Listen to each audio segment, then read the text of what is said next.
can say is that I love acting for this very reason.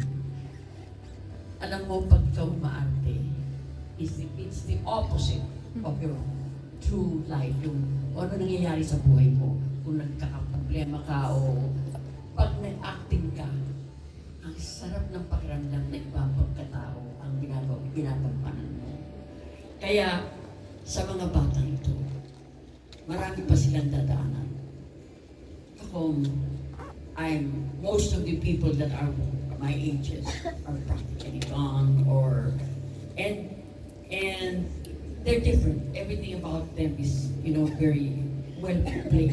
Katulad nga na sabi ni, they have everything. But as far as I'm concerned, all of you gentlemen, ladies in the press, I am very glad to be a part that at my age, I am still working. And I'm still working. I really have a feeling that people will love it, will relate to it, dahil sa, ewan ko ba, nung nagda-drama kami ni Romnick, sandali lang kasi yung drama namin eh. Yung parang galit na galit sa akin, gusto niyang murahan, gusto niyang sampalin. Kaya lang. But anyway, kidding aside, I cannot say you, ladies and gentlemen in the press, are the very first people that can say that this show is relevant to life, relevant to music, na magugustuhan ng tao. And we will have to keep our fingers crossed that they will like the show. I do, for now, at least, the little scene that I've na konting exchange. So, hindi ito mo lahat. They are all very nice kids.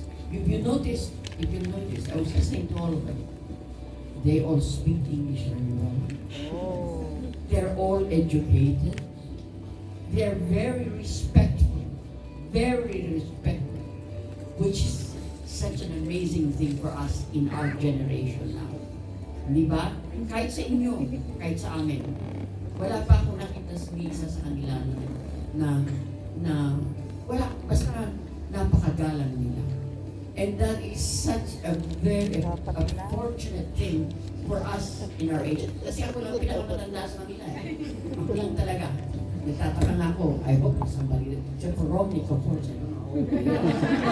But anyway, yan masasabi ko sa inyo na na-notice ko, no? Napaka-intelligent